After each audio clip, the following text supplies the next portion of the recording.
All right, so today and tomorrow we're going to finish up solving triangles, finding sides, and finding angles. Just as a reminder, when you use the law of sines, there's three different kinds of problems you use it for. If you know angle, side, angle, if you know angle, angle, side, or if you know side, side, angle. Now the first two, those ones we covered last week. That's what we did on Wednesday. Those always have one solution. This is the case that can have different things happen. Does anybody remember the three things that can happen here? We only covered one of them so far. Yep. No answers. Yep. So you can get how many? Say it again. No solutions. Yep. What? Yep. You get one answer. Two. Or two. We've done the one answer case. That's what was on the test last week. I think that was one of the that was the last question on the test or something like that. So it covered the side angle case. Right. Today we're going to look at the no solution and two solution. Okay, we'll look at that. Tomorrow we're going to look at law of cosines. The two kinds of problems you can solve with that are when you have side, side, and side. You cannot switch those different types. You have to use law of cosines for those two. You have to use law of sines for these three. So on this week's test, the cases that we're finishing with side, angle, they're going to be mixed in with law of cosine problems. So you probably have four of them. Two of these side angles, and then two law of cosines. Right? But you're going to have to know which law to use in which case. All right. So today we're just going to look at side angle. Just a reminder what law of sines is. So remember, it's those three fractions. And it's sine of alpha over A equals sine beta over B, which equals sine gamma over C. So there's three parts to that fraction. When you're solving a problem, how many parts do you use at one time? Just two, and you're setting up a proportion. Okay? So you just pick two at a time. How do you solve a proportion once you have it all set up? What do you have to do? Yep, you cross multiply. Okay, so every problem we do today that involves law of sines, we'll cross multiply. And that's it. So let's set up an example and let's go through it.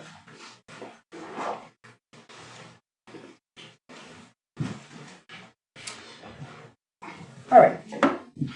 So I've said that you should normally draw the triangle out so you can see which type it is. Okay, I'll do that first, and let's see if it's one of the three types that we should be doing with law of sines.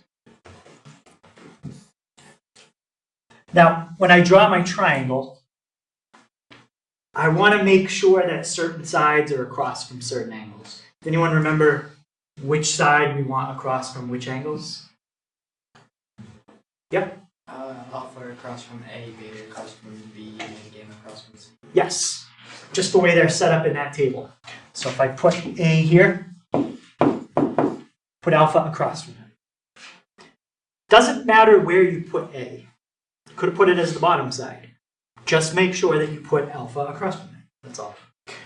B, I'll put there, and then beta goes across from it. C, gamma. C, gamma. Okay, so look at the three things we know. Looking at the three kinds of triangles that we can do under law of sines, which one is this? Yep, it's side angle. Okay. If you're thinking, well, you've got two sides and an angle, how do you know it's not two sides and an angle? Well, if it was this case, the angle would have to be between the two sides. you would have to know the one that I just pointed to, gamma. We'll do that tomorrow. This time, the angle is not between the two sides. Okay, so that's fine. You can make a picture, or you really could have just looked at this table. Does anybody remember what you're looking for in the table to tell that it's a law of science problem? So you can do the picture, or just look at the table. Anyone remember what always happens? Yeah? One of the rows is done for us, One of the rows is what? like completed for us. Yes. If you have a row that has everything in it, that will tell you it's a law of science problem. Yep. So the fact we have a row with everything in it tells me it's law of science. And the fact that I have a row with nothing in it and no way to get anything in that row right away tells me that it's the case I got to check for the two solutions and all that stuff. All right. So first thing you have to find is beta. Okay. Forget about C and gamma for now. Okay, you're missing everything in that row, so you can't use it at all. So we're going to use the top two. Okay, let's set it up to find beta. Alec, can you tell me what would go on the left side of my proportion?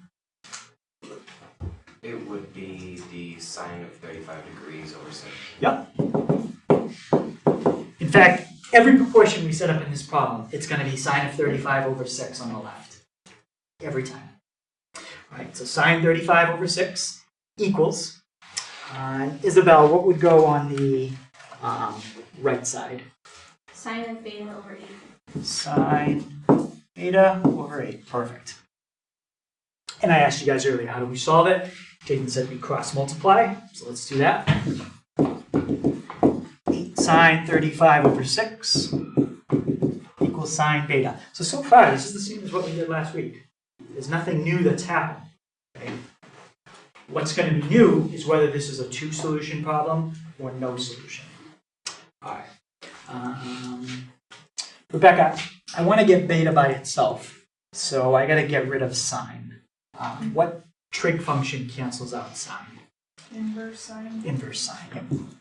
So take the inverse sine on the right, take it on the left. So all you're left with on the right-hand side now is beta, and now you need your calculator. Technically, you can reduce 8 and 6. You could make that 4 over 3, but you're just going to type it into the calculator, so the less stuff that you do, the less chance of making a mistake. Good. Let's see what we got. All the problems we do today and tomorrow, they're all in degrees. Okay. All right, so inverse sine 8 sine 35 divided by 6. Okay. A couple things that are important here. You've got to close the parenthesis after the 35. If you don't, you'll get it wrong. Okay. So if you typed that in and you typed it correctly, you should have gotten 49.886. Did anybody get that? 49.886? A couple people? Okay. So what that means is as long as we did all the work right up to this step, this isn't a no solution problem. I just got a solution, 49.886. So write it down. But notice where I wrote it. I wrote it up a little higher in the box for beta, just in case there's another answer. I'll put it down below. All right, so now we got to check for the second answer. Does anyone remember what you do with that number to check for the second answer? Subtract it from 180. Yes, subtract it from 180. All right, so let's take 180 minus 49.886. So that's the second answer, 130.114. Now, it doesn't mean that it works. It's just, that's the second answer. Does anyone remember how we tell if it works? Maybe a better way to say it is, how do we tell if it fits in the triangle? Yeah. If the three angles end up adding to 180. Once you pick out all the Not quite. It has something to do with 180, but it doesn't have something to do with 3 angles. Just 2. If it fits with the given. Okay, so you were given the 35. If you add 35 to 130, is it less than 180? Yes. So then that means that second answer does work. So we need to write it down. So what we'll do now is we'll call the first answer we got beta 1, and the second answer beta 2. Now, you don't have to worry about A, B, and alpha. Those were given. Those are done. The only thing you have to worry about is the 3 boxes on the board. Now, if beta has 2 answers, what else do you think is going to have 2 answers? Gamma, yep. And C. So this problem isn't harder, it's longer. Okay? You have to do all the calculations twice. So what I'm going to do, just to kind of, maybe this will help, I'm not sure, but I'm going to kind of color code it so you can see what we're doing. Okay? We have 2 problems going at the same time. That's why we got a second answer. So in other words, there's 2 different triangles you could sketch with the information they gave you. I'm going to call them the red triangle and the green triangle.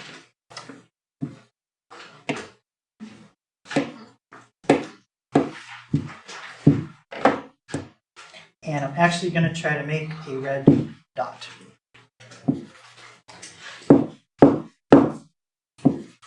There we go. So alpha is in the red triangle. Beta 1 is in the red triangle. Gamma 1 is in the red triangle. All right, that's the first problem we're going to solve. The second problem, we're going to call it the green triangle. Alpha is in the green triangle. It's in both. Alpha is in both problems we're solving. Beta 2 is in the green, and gamma 2 is in the green. So you should have 3 red triangle angles up there, 3 green triangle angles.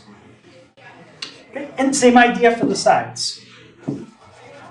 A is in the red triangle, B is in the red triangle, C1 is part of the red triangle. The other 3 sides, A is in the green, B is in the green, C2 is in the green triangle. So now there should be 6 green dots up there, 3 sides, 3 angles, 6 red dots, 3 sides, 3 angles. Any questions on that? So remember, A, B, and alpha are shared. They're in both problems. So let's look at gamma 1. How do you think we could get gamma 1 based on what we figured out so far? Jake? sine of 49.86 divided by e is 2. Oh, you have to. Never mind. That was a lie. I mean, you can do law of sines, but there's an easier way. 180 minus 486 plus 30. Right. Just take 180 minus the given and minus 49.886. The way you were saying with law of sines, you could do it. It just would take a little longer than that. Yep. So you get 95.114.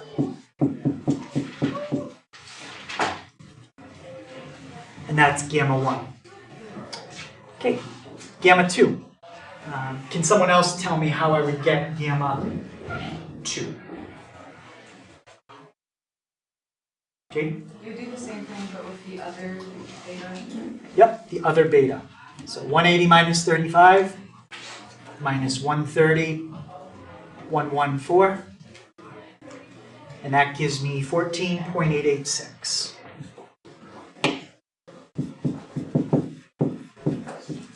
Now, I finally have information in the last row, which will now allow me to get C1 and C2.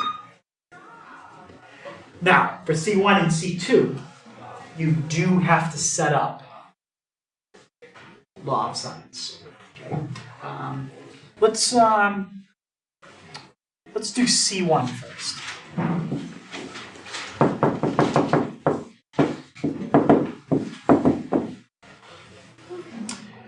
Now, technically, you've got a choice here. Okay, which one I would pick? I think it's probably obvious because I always ask this question. But you have two red rows that are full: A and alpha, B and beta 1. Which red row should we pick? Yep, the first one. How come? Because it was already given to us. Yep, it was given. There's no decimals. So sine 35 over 6. Sine 35 over 6. And now we're solving for C1. C1 is a red row. Okay, so we've got to use a red angle to find it. Kylie, which angle am I going to use to get C1? Gamma 1. And how much is gamma 1? 95.1. Yeah, so we're going to do sine 95.114. 95.114 over C1. Okay, cross multiply, and this is what you get for C1. 6 sine 95.114 divided by sine 35. Okay, and we need to type that in and see what we get.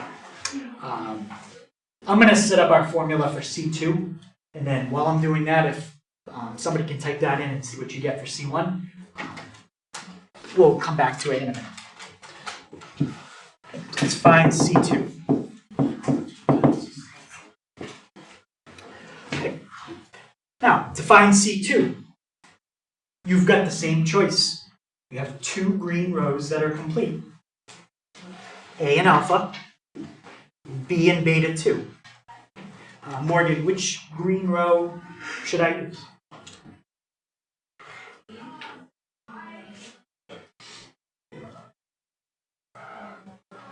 Which one did we use last time? I'll use gamma. Well, we used gamma, but what was the row we used that had everything in it? Why did we pick that one? Do you remember? It was given. It was given. So we're going to do the same thing here. Let's pick the one that was given again. And it's the same row. A and alpha. So sine 35 over 6. Equals. All right, and now we're going to find gamma, or C2. So use gamma 2. Sine 14,886 over C2.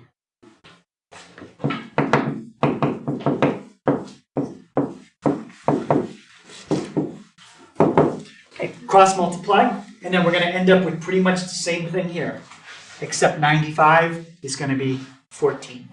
It's the only difference. 6, 7, 95, 6.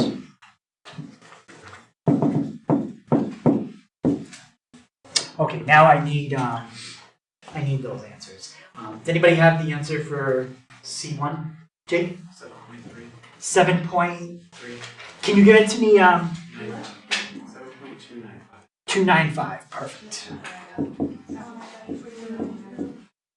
That's not what we got. No, got 10.419. Yeah, that's what I got. That's what, okay, so maybe something went wrong. I'm not sure. 10.419. It's just like stuck. Can you put that in a calculator? So make sure you're in degrees first. Were you in degrees? Yes. Okay. And did you close your parenthesis? Yes. You did. Okay. And you typed it in exactly like that. Yes. And you hit enter. It was an accident.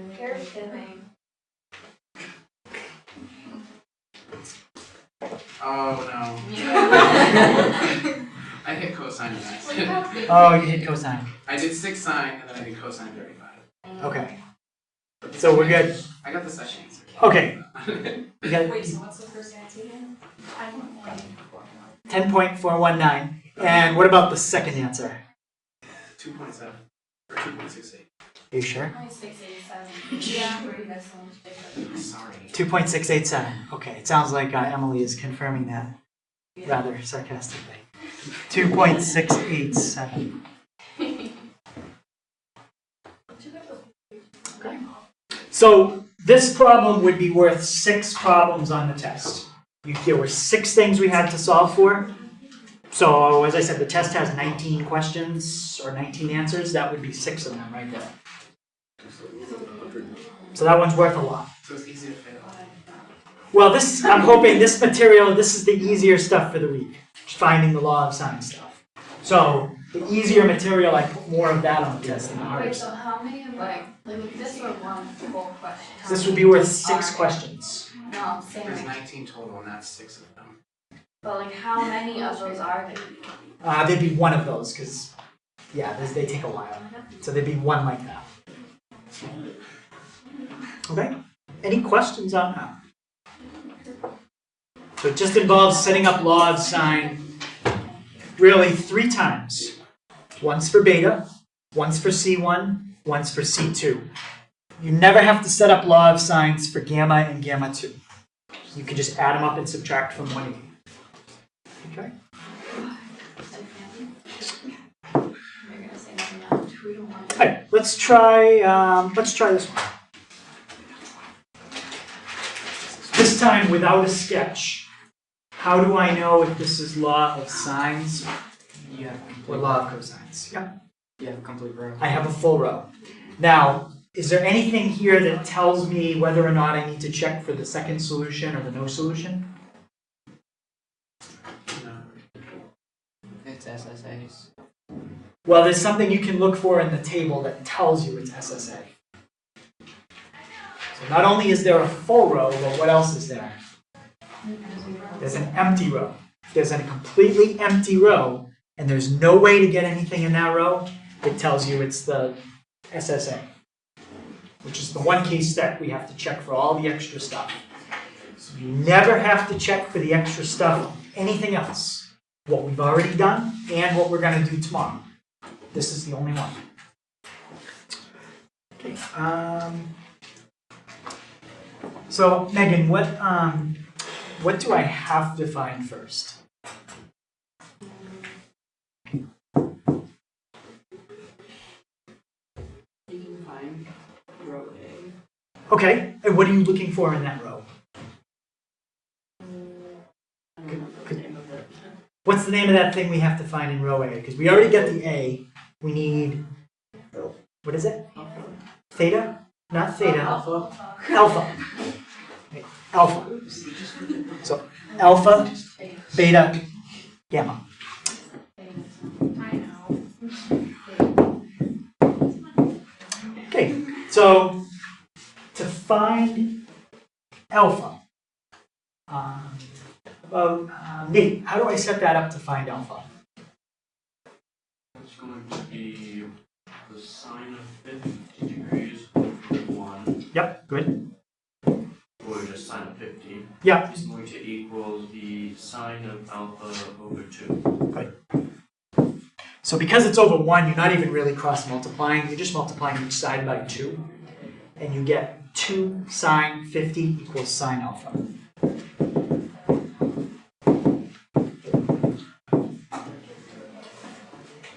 But remember, we want to get alpha by itself. So how about, Devin, how do I get alpha by itself? You would multiply both sides by sine. You can't do that. It's kind of like saying multiply both sides by plus symbol. You don't start by multiplying both sides by 2. Not here. We can't. There's no. You can only add, subtract, multiply, and divide a variable or a number, not a function name. Yep. Yes. Take the inverse sine of what's on each side. Inverse sine cancels out regular sine. What's on the right-hand side now? right side. We'll come back to the left. Just alpha, yes. That's the goal. We've got alpha by itself.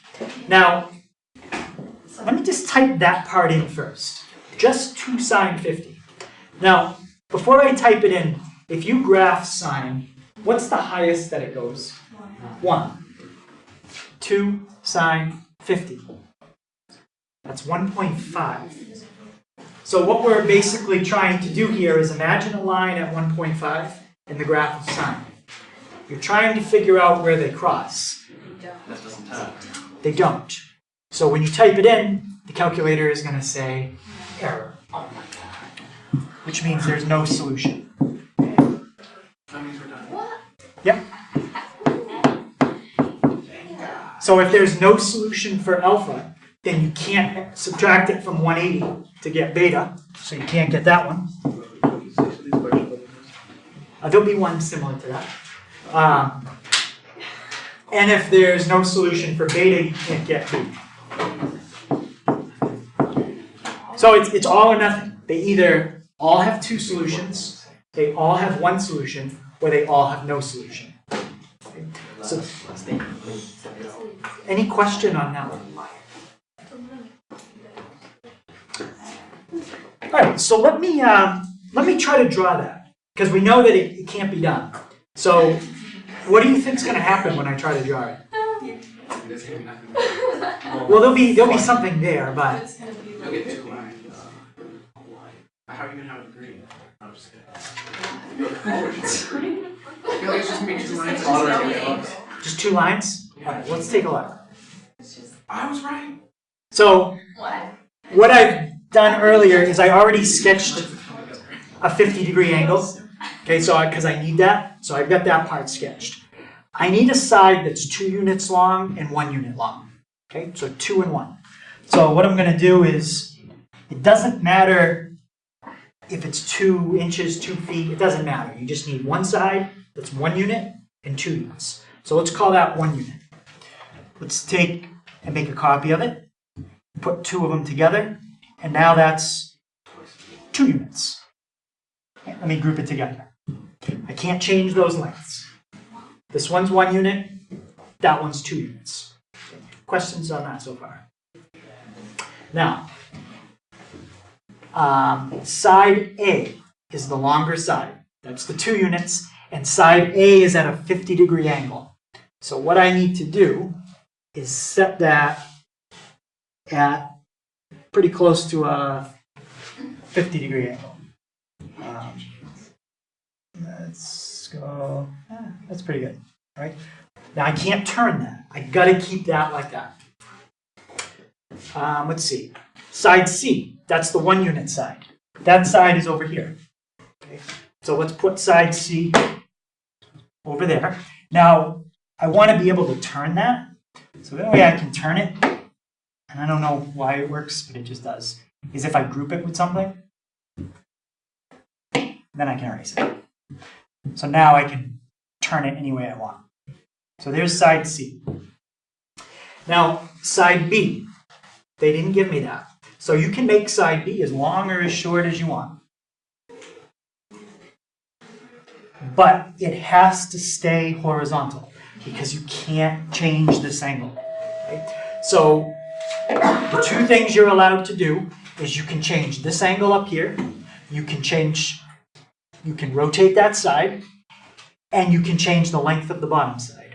That's all you can do. So no matter how I do that, are they ever going to meet? No. I can't change that angle, and I can't change the length of that side. So I'm kind of stuck. There is no way for me to get it to come together. That's why it's a no solution.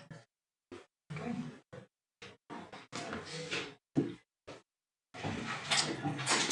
All right, so let's look at one. I think I have 2 word problems. Yeah, 2 word problems, and then that'll probably be it. So the word problem, it's kind of lengthy description. Obviously, the description would already be on the test. You wouldn't have to write this. And I'm also going to give you a bit of a hint on the test with a diagram. So this one we're going to have to draw from scratch. But on the test, you'll have a partial diagram already sketched for you. All right, so just to kind of set up what's happening in this problem. So we're trying to measure the height of something. In this case, it's a mountain. And the way you can do that is if you stand at one spot and you measure the angle to whatever it is you're looking at. And to measure the angle, you could use a transit. That's a device, it's on like a tripod, sometimes there's a laser on it. You see people like on the side of the road measuring stuff. That's a transit. So you can use that to measure the angle to what you're looking at. But then what you have to do is back up and measure the angle again. So you basically have to measure the angle from two different spots. Right? That's how you do it. So like if I was trying to measure the height of that door, I could stand here, measure the angle right to the very top of the door, back up a certain amount. Doesn't matter how much I back up as long as I know the amount. Like maybe back up 15 feet, less than, and then measure the angle to the top of the door again. That's what's happening in this problem. So the surveyor is going to measure the angle to the peak of the mountain from two different distances that are 900 meters apart. How do they know they're 900 meters apart? Well, that's easy. Just, if you're parked in your car, you just look at the odometer and then just drive however far you want to drive. It doesn't matter, as long as you can still see what it is you're trying to measure. Now, the first angle that the surveyor gets, it's an angle of elevation of 47 degrees. Angle of elevation, that's the angle that something makes with the horizon, with the ground. So like if you were aiming a cannon at something, right? And they said, you know what, you need to point the cannon at an angle of 30 degrees to hit whatever it is you're trying to hit. 30 degrees means up 30 degrees from the ground. That's an angle that you've elevated the cannon. If you elevated it 90 degrees, the cannon would shoot straight up. Now, what do you think happens if you're looking at something and then you back away from it and you're still looking at it? What would happen to your angle? Well, like pretend I'm measuring to the light. So right here, I'm looking at the light, and then as I start to back away from the light, what happens to the angle my eye looks at it?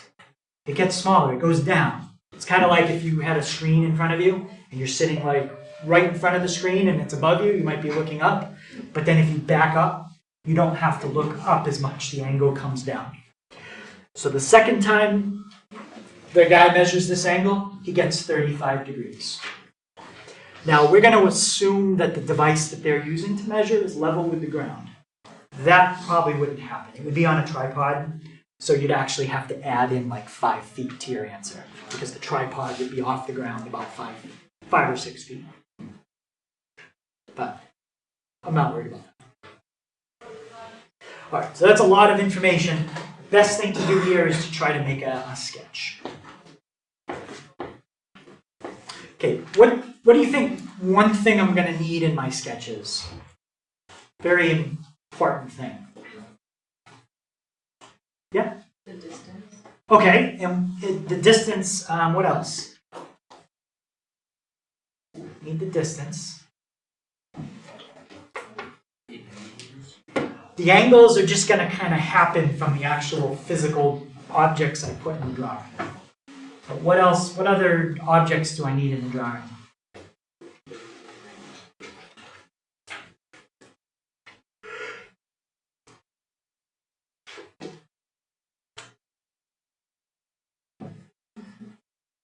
Any guess, Jake? No. No? The size.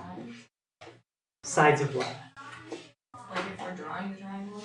We're not drawing a triangle, we're trying to draw like the real world situation. You need the mountain. Oh. And what is the mountain resting? What is it on? It's on the ground, so we need the ground. I thought it was the sky. I thought we were doing a triangle. Ground. So there's the ground, and here is our mountain. Nifty melt. And it's a little flat, get a little break in there, and then it gets still. All right, now we're measuring from two different spots. So let's mark the two spots that the person measures. Here, here. What do we know about the distance between those two spots? 900 meters. 900 meters. Now, what I'm going to do is draw in the line of sight from where the person was standing right to what they were looking at. So we've got that, and I'll put it as a dotted line.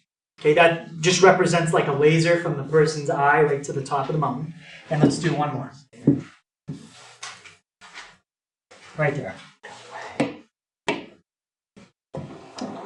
Now, what are we trying to find again? We're trying to find the height of the mountain. So that, let me put that right there. So I'm going to put that in green because that's our goal.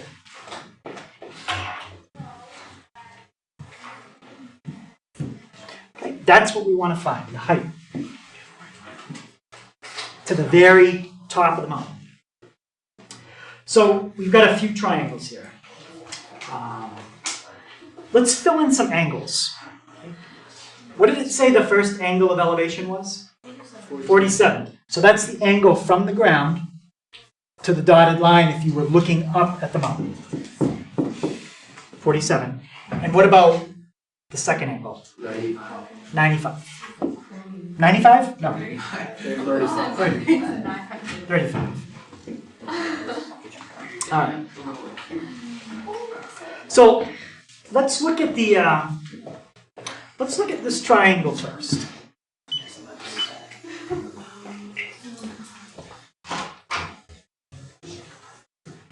Just going to make a copy of that triangle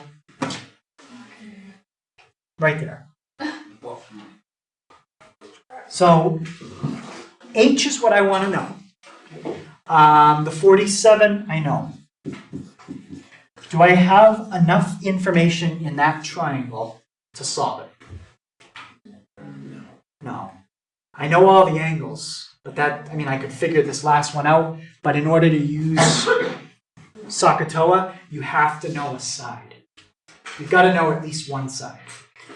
The only side that we know is part of this triangle right here.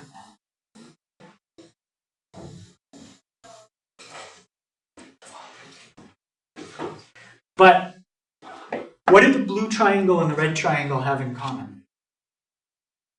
Yeah? That angle, the 47, you can assume that the other angle is 133. Yeah, because if you subtract, 180. yep. If you do 180 minus 47, tells me this angle is 133. 133. Okay. Now, what else? What do the blue triangle and the red triangle both have in common? What do they share?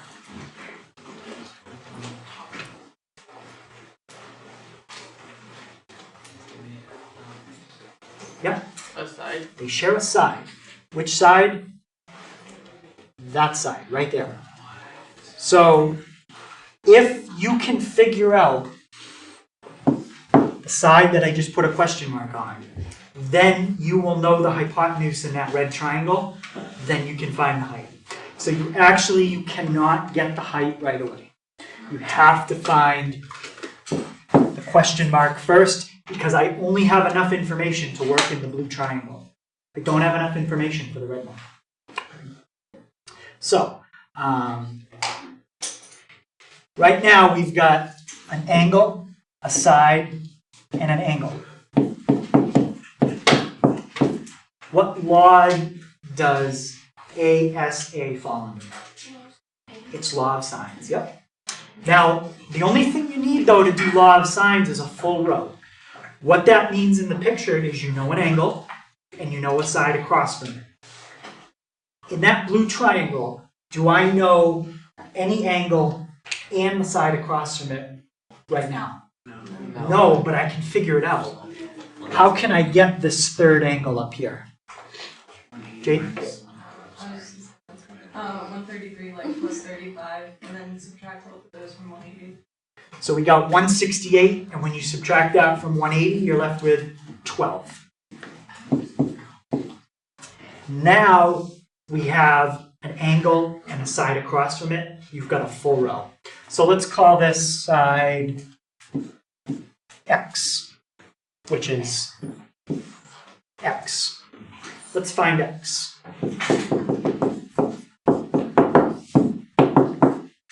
What could I put in my proportion to find X? Sine of what over what? Yep. Sine of 12. What's across from it? 900 equals, and now we're trying to find X. So what angle is across from X? Sine 35 over X. And this is the hardest part, using the law of sines to find X. So it's, and how do you solve the proportion? Cross multiply. So 900 sine 35 over sine 12. Yeah, we're solving for X, which is the hypotenuse of the red triangle, but it's also this side in the blue triangle. So it's shared between the two. So let's see what that comes out to. All right, so we got 900 sine 35, and what's the bottom? Sine 12 divided by sine 12. Okay, so we get 2,482 point, let's just call it 0.9. 2,482.9.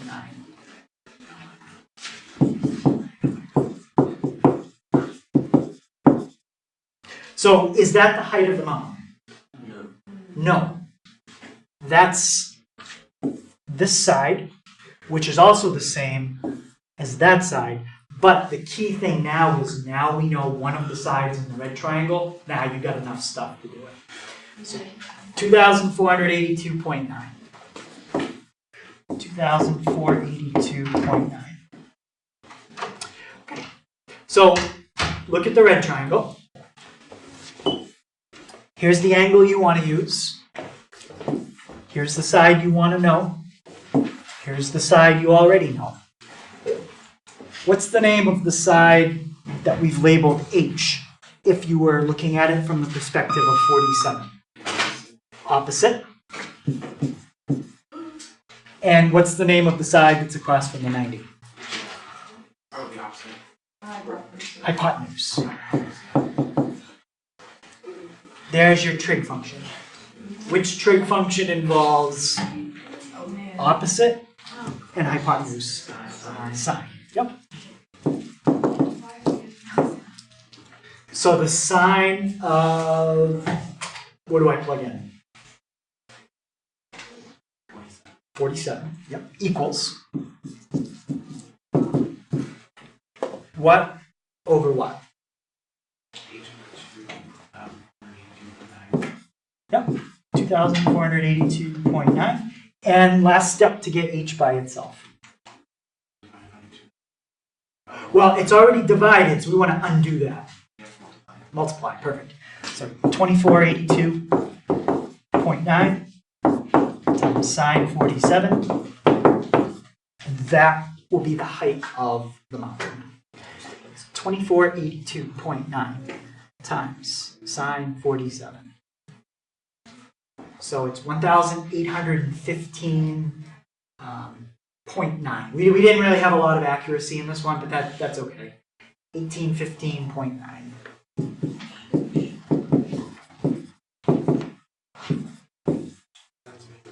And that's meters. Yep, that's why I put the M for meters. Yep. Okay, so only thing a little tricky is you couldn't find what you wanted right away. You had to find another side first. Okay. Okay, so any questions on that one?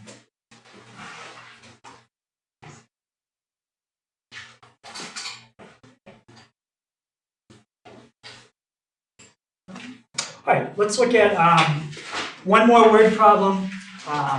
Little bit easier in the sense you can find what you want to find right away, but the wording of it, again, makes it a little tricky, so that's why you would already have a diagram on the test. So this one, kind of the same idea. We're trying to find where something is by observing it from two different spots. Okay. And this kind of problem, they actually do what I'm going to show you. Like if there was a fire, like in a forest, and there's two different ranger towers, maybe the ranger towers are like 50 miles apart. Well, those towers are usually all glass at the top, so you can look in any direction and you can see anything all the way around. Well, a lot of times in the top of those towers, they have this huge disc that spins, and there's a sight on the disc. So if they see something, they can turn the disc, look through the sight, aim it at what they're looking at, and then look down at the disc and say, oh, whatever I'm seeing, it's at a heading of 270 degrees. So they can see the exact direction something is in. What they can't tell is how far away it is. They say, well, I see it that way. I don't know if it's 8 miles that way, or 10 miles, or 20 miles. They can't really tell how far it is. But they can tell you exactly which way it is. The key is, if another tower can see the same thing you're looking at, that tower can say, all right, I see the smoke too. I see it from this direction. You see it from that direction. And basically where the two lines cross, that's what they're looking at. But you can't do it by yourself. You need somebody else to look at it with you that's in a different spot. So kind of like the surveyor backed up and was in a different spot, that's kind of what this is like. Right? Except we're going to use 2 Coast Guard stations. Right? And they see a boat, and they're just trying to figure out where the boat is on the water. So maybe the boat has a light on top of it, and they can each see the light.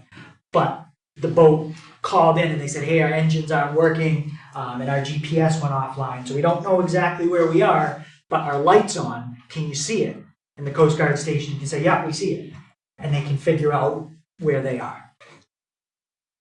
So we've got 2 Coast Guard stations. I just used the names from your book. Coast Guard Station Z and X. So one of them is Zulu, the other one is X-ray. So the ship radios in, hey, engines aren't working, my GPS went down, it's nighttime, I'm not sure where I am, but there's a light on my boat, can you see it? Coast Guard station sees the light. Now, the direction that they see the light in, we're going to draw it out, is they see it 40 degrees east of north. That's just the direction that they see the light. So if north is up and down, east would be like to the right. So they see it east of north. Now, if that's the only station that saw it, and they wanted to send help for the boat, the problem is all they could say is, you know what? It's that way. We can't tell you if it's 5 miles, 10 miles, or 20 miles, but we see a little dot of light, and so we know it's that way. We just don't know how far.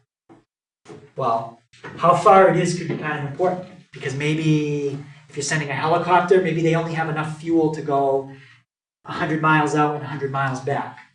So if the boat is 150 miles out, they wouldn't make it back. So they got to know how far out the boat is. Okay, so that's where the other Coast Guard station comes in. And really, the important thing there is just the direction. Right? So the other direction is 30 degrees west of north. So one station sees it east of north, the other one sees it west of north. So what we're going to figure out is how far is each station from the boat. And again, that might affect, if they can send a ship out or a helicopter, if they get enough fuel to get there and get back. Now, this is also assuming the boat's not moving. Okay, so we'll pretend the boat is anchored, but it might be a little more complicated where they'd have to take into account the current. Maybe the current is moving the boat the whole time.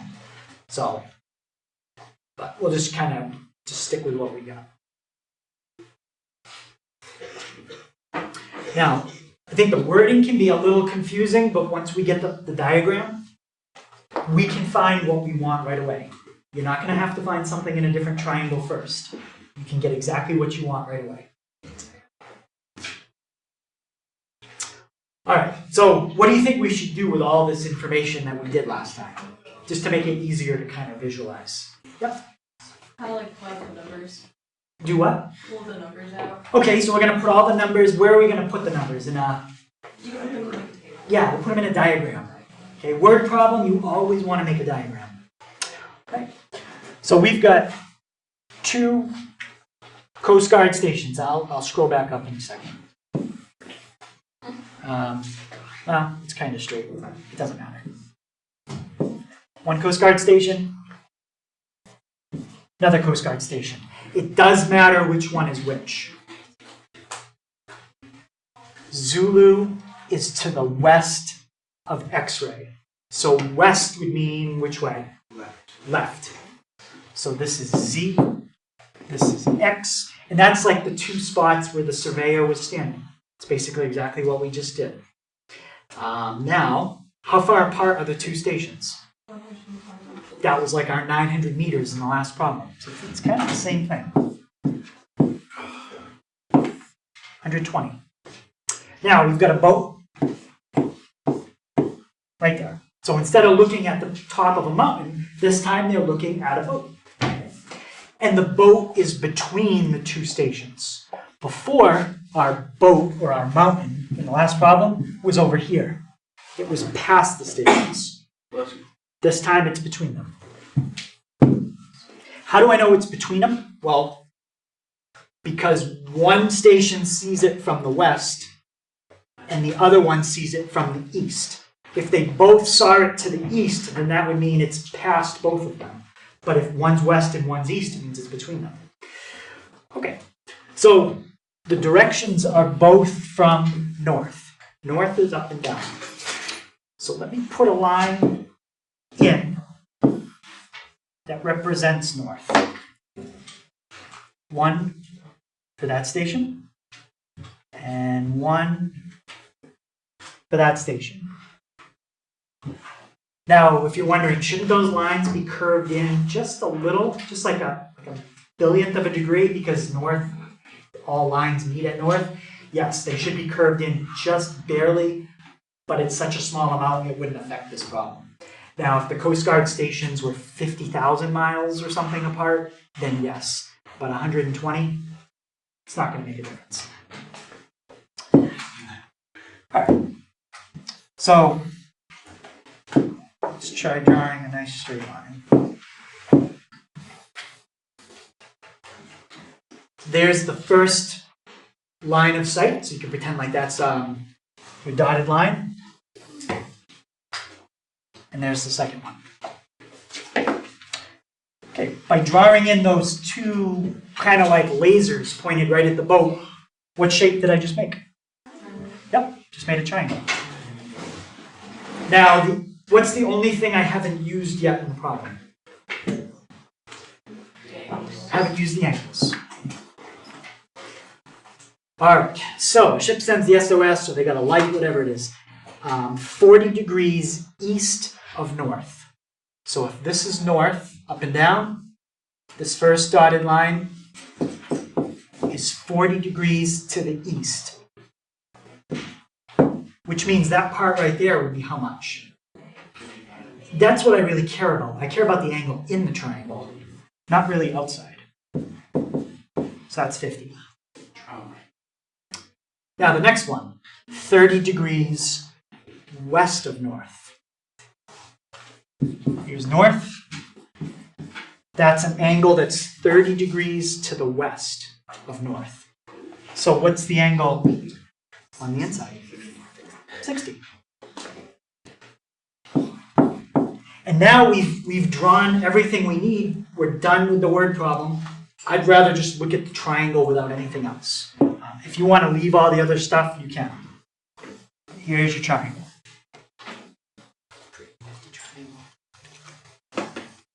So I'm just going to make a copy of it. Right there. This side is 120. This angle is 50. And the other angle is 60. angle, side, angle. It's exactly the same problem we just did, I think, last time, ASA. Yep. We could just get the top angle. We can get the top angle and we need it. What is it? 70. Now you've got a full row. So what did we call? We didn't call the other ones, but let's just call this A and B. So let's find, we got to do A first. And A is the distance from Zulu to the boat. So we'll just say Z to boat. Okay. What would be my proportion that I would set up to find A?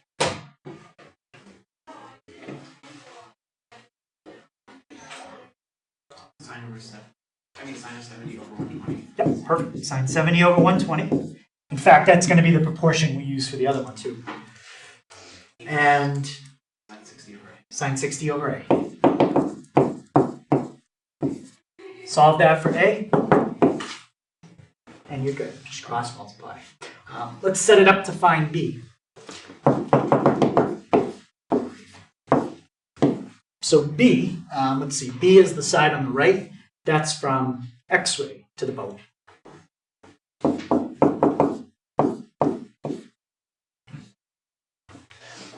All right, so as I said, same thing on the left, sine 70 over 120. And what would be the proportion on the other side? Sine what? 50 over 8. Sine 50 over B, perfect.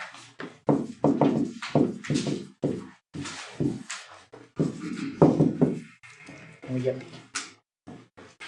So we were able to find the two things right away. We didn't really have to find an extra side that wasn't really part of the problem. This also didn't involve two different triangles, like the surveyor one. This just involved the one triangle you needed right away. So, does anybody have what you get for A or B? What that comes out to?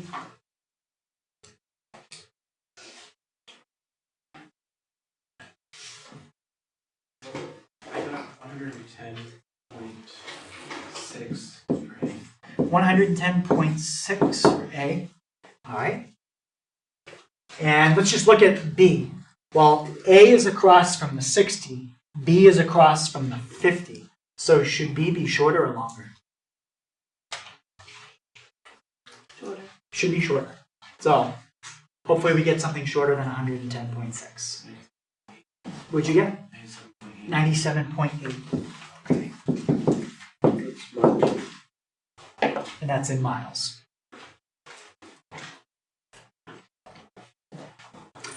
So hardest thing with a word problem is just kind of taking all the information they give you and making a diagram. But on the test, I start you off with a diagram. So that's going to help a lot. So really it just comes down to solving it with log signs. Okay. So any question on that one? Right, so we looked at the two solution case. We did one that had two, one that had none, and then we did two word problems. There will only be one word problem on the test. Okay, there will be one. Okay, so homework tonight on page 435. It just kind of skips around, so it's 4, 9, 11, 13, 14, 18, and 19. Now, if you get some that are no solution, that's normal. I think there are at least two of those problems that can't be solved. Okay, so if you get that, don't think you did it wrong.